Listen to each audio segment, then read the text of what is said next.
Berita terbaru dari lintasan MotoGP mengabarkan bahwa Alex Marquez berhasil mengamankan runner-up musim 2025. Sebuah pencapaian yang memang telah direncanakan dengan matang dan kini membuahkan hasil. Berikut rangkuman menarik sekaligus analisisnya.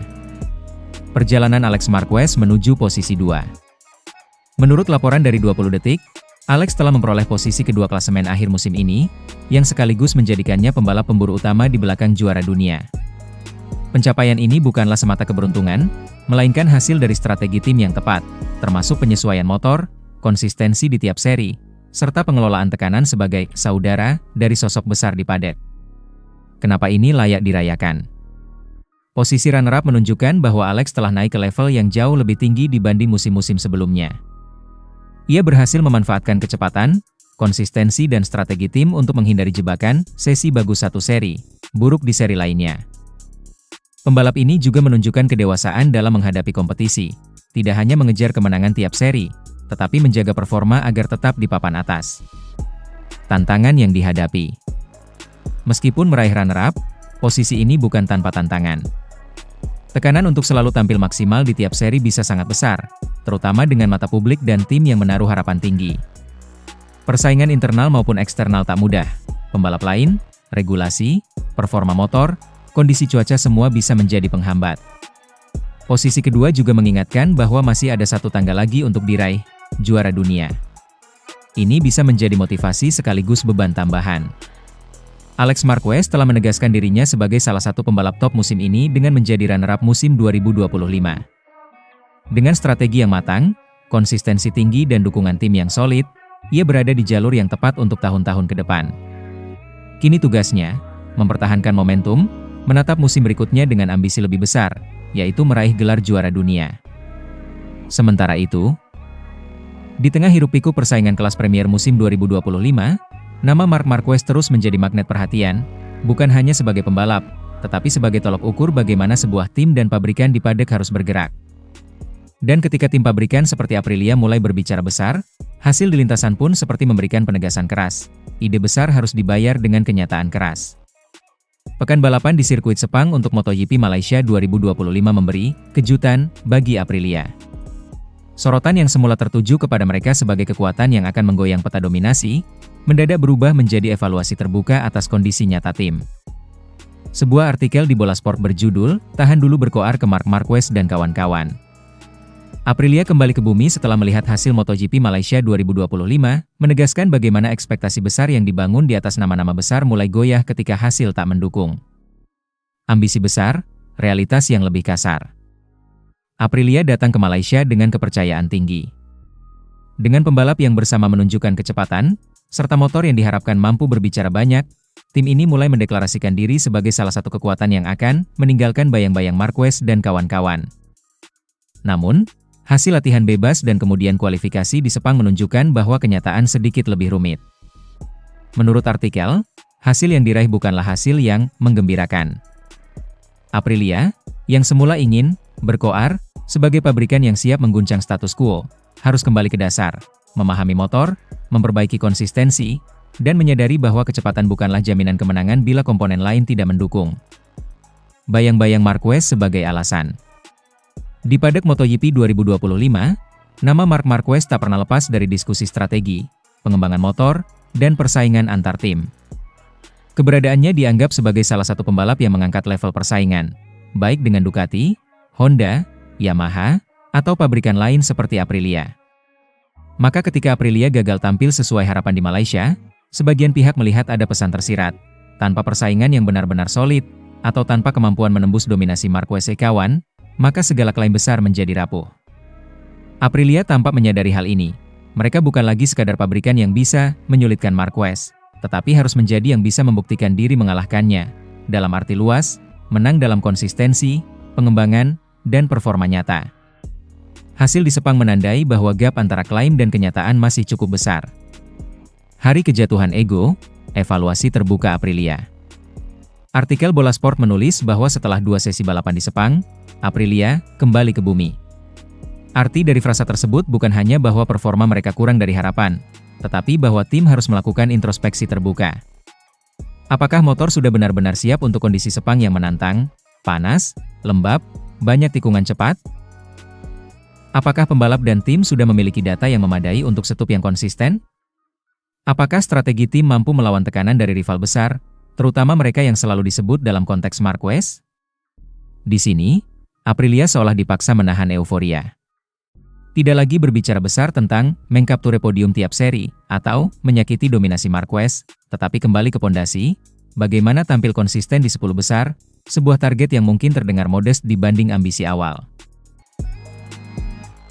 Sejak kedatangannya, Marquez seolah menjadi poros yang mengguncang keseimbangan internal Ducati, menciptakan tekanan yang tak kasat mata namun terasa kuat bagi semua pembalap di bawah naungan mereka. Termasuk sang juara bertahan Francesco Pecco Bagnaia. Kehadiran Marquez di garasi Ducati membawa dua hal sekaligus, harapan dan kecemasan. Harapan karena pengalaman 8 kali juara dunia itu diharapkan bisa mengangkat performa keseluruhan pabrikan asal Bologna. Namun juga kecemasan, karena ritme dan gaya balapnya yang eksplosif membuat data, gaya setup, dan strategi tim ikut berputar mengelilinginya. Beberapa teknisi bahkan menyebut secara off-record bahwa arah pengembangan Ducati EP25 sedikit meniru gaya agresif Marquez yang dikenal dengan pengereman ekstrim dan akselerasi tajam, karakteristik yang tidak selalu cocok untuk Bagnaia. Dari sinilah percikan kecil menjadi api yang membakar keseimbangan juara dunia 2 musim terakhir tersebut. Ducati tanpa Marquez tak lagi sama. Meski secara teknis mereka adalah satu tim besar, Ducati musim ini tampak terpecah menjadi 2 kubu. Kubu Marquez yang berfokus pada eksplorasi ekstrim setup motor. Dan kubu Bagnaia yang berusaha mempertahankan kestabilan seperti 2 musim keemasan sebelumnya. Namun kenyataan berbicara lain, Ducati tanpa tangan dingin Marquez di lintasan seperti kehilangan arah. Dalam beberapa seri terakhir, terutama jelang GP Malaysia, tim merah bahkan mulai berbicara realistis soal target. Tidak ada lagi nada dominan, kemenangan wajib. Alih-alih, mereka berbicara tentang finish di 5 besar, sesuatu yang terdengar asing bagi juara dunia bertahan. Francesco Bagnaia pun tak mampu menutupi ekspresi kecewanya setelah sesi latihan di Sepang. Ia mengakui bahwa Ducati belum menemukan ritme yang cocok, dan dirinya terpaksa realistis menghadapi sisa musim yang berjalan tak sesuai rencana. Kami harus realistis. Sekarang yang penting adalah mengumpulkan poin, bukan memikirkan kemenangan setiap pekan, ujar Pecco dengan wajah yang tampak tidak senang. Tanpa Mark, kemenangan mustahil, suara dari dalam garasi. Beberapa anggota teknis Ducati secara halus mengakui bahwa Marquez adalah faktor vital dalam menjaga moral dan arah pengembangan. Data dari gaya balap Marquez digunakan untuk menyempurnakan motor EP25, bahkan untuk rider lain. Tanpa kehadiran The End of Cervera itu, mereka mengaku arah pengembangan Ducati akan jauh lebih lambat dan kurang agresif. Salah satu sumber internal menyebut, Mark memberi perspektif berbeda dalam pengembangan. Dia pembalap yang tahu bagaimana memaksa motor bekerja. Bahkan ketika tidak menang, datanya membantu tim memahami batas-batas mesin. EP25 justru terkesan sulit dikendalikan, terutama di tikungan cepat dan saat traksi berkurang. Bagnaia sering mengeluh kehilangan failing dengan ban belakang, sementara pembalap Ducati lain pun kesulitan menjaga kestabilan saat keluar tikungan. Bagnaia terpaksa turun dari langit. Situasi ini membuat Bagnaia harus menghadapi realitas yang berat. Sebagai juara dunia 2 musim berturut-turut, 2022-2023, Pecco dikenal tenang, presisi, dan cerdas membaca balapan. Tapi musim ini, ia seperti kehilangan senjata andalannya, kestabilan motor dan dukungan penuh tim. Kini, bahkan Ducati sendiri memintanya menjadi realistis. Target yang dulu berupa podium kini berubah menjadi sekadar hasil aman. Sebuah pukulan mental besar bagi sang juara dunia. Dalam konferensi pers usai sesi latihan di Sepang, ekspresinya bicara lebih banyak dari kata-kata. Matanya terlihat kosong, bibirnya tertarik kaku, seperti menahan kekecewaan yang tidak bisa ia sembunyikan. Kami kehilangan sesuatu, motor ini sulit dimengerti, katanya singkat. Rossi bicara, Pecco juara karena warisan Marquez. Puncak drama terjadi ketika legenda MotoGP sekaligus mentor Bagnaia, Valentino Rossi, akhirnya buka suara. Dalam wawancara dengan Sky Sport Italia, Rossi tak lagi menahan diri. Pecco juara dunia karena dia belajar banyak dari Mark, tentang bagaimana menekan batas motor, tentang cara bertahan di bawah tekanan. Gaya dan analisisnya berkembang karena pengaruh itu, ujar Rossi. Pernyataan Rossi ini sontak menimbulkan gelombang besar di paddock. Banyak yang menilai Rossi terlalu berani, Bahkan sebagian fans Bagnaia menganggapnya bentuk pengkhianatan halus terhadap anak didiknya di VR46 Academy. Tapi bagi sebagian lain, ini adalah kejujuran yang menyegarkan. Rossi hanya mengatakan apa yang selama ini banyak orang pikirkan, bahwa bahkan ketika Marquez tidak menang, auranya tetap mempengaruhi lintasan. Ia menciptakan standar baru dalam pengembangan motor, strategi, dan cara membalap yang tanpa sadar ditiru oleh seluruh generasi pembalap sekarang, termasuk Bagnaia. Ducati di persimpangan jalan. Kini, Ducati menghadapi dilema besar. Mereka punya dua aset emas, Marquez dengan mental baja dan naluri pemburu, serta Bagnaia dengan konsistensi dan strategi yang matang. Namun kedua gaya itu tidak selalu selaras. Jika mereka gagal menyatukan dua kekuatan ini, masa depan Ducati bisa menjadi medan pertempuran ego dan arah teknis yang bertolak belakang. Beberapa analis bahkan memperkirakan, jika situasi ini berlanjut hingga akhir musim, Ducati akan mempertimbangkan kembali prioritas mereka untuk musim 2026. Apakah tetap membangun motor yang ramah untuk semua? Atau sepenuhnya menyesuaikan dengan gaya agresif Marquez yang terbukti memberi hasil data paling berguna? Suka atau tidak, warisan Marquez kini hidup di setiap tikungan Desmos Medici, di setiap setup elektronik yang diuji teknisi Ducati, bahkan di setiap langkah Bagnaia menuju lintasan. Dan seperti kata Rossi, jujur, tajam, dan tak terbantahkan. Pecco juara karena warisan Marc Marquez. Tanpa pengaruh itu, mungkin ia belum sampai di level ini. Ducati mungkin sedang berusaha mencari jati diri baru, tapi satu hal pasti, selama nama Marc Marquez masih ada di paddock, tidak ada yang benar-benar bisa lepas dari pengaruhnya. Bahkan juara dunia sekalipun. Sirkuit Sepang International Circuit kembali menjadi saksi babak baru persaingan di kelas Premier musim 2025, dan sesi latihan bebas, free practice, pertama hari Jumat menyuguhkan dua kisah yang sangat kontras. Di satu sisi, tim KTM menunjukkan tanda-tanda kebangkitan, seperti dikabarkan dalam judul, KTM awali pekan dengan manis. Di sisi lain, ada pembalap unggulan yang justru mengalami kendala besar dan gagal menangkap slot langsung ke Q2, yang bisa jadi alarm bagi persaingan mereka ke depan. KTM, senyum lebar di garasi oranye. Sesi latihan bebas pertama di Sepang menjadi semacam titik terang bagi KTM.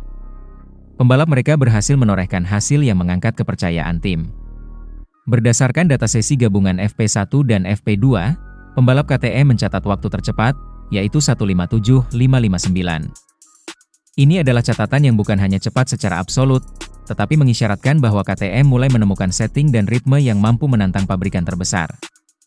Pengembangan teknis KTM belakangan mengalami tekanan dari berbagai sudut, mulai dari masalah pengelolaan ban hingga keseimbangan mesin di lintasan teknis. Tapi di Sepang, mereka tampak lebih tenang, lebih siap, dan tampaknya memulai pekan ini dengan momentum yang baik. Hal ini sangat penting, karena setelah rangkaian tertinggi musim, gelar utama, persaingan ketat, setiap detail kecil bisa membuat perbedaan besar di lintasan. Alarm bagi rival, gagal akses Q2 langsung. Sementara itu, pembalap yang sebelumnya rutin masuk langsung ke Q2 justru menelan kenyataan pahit.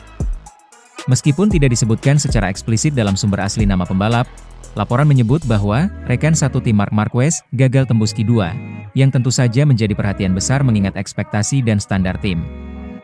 Hasil ini bukan hanya soal hari Jumat semata.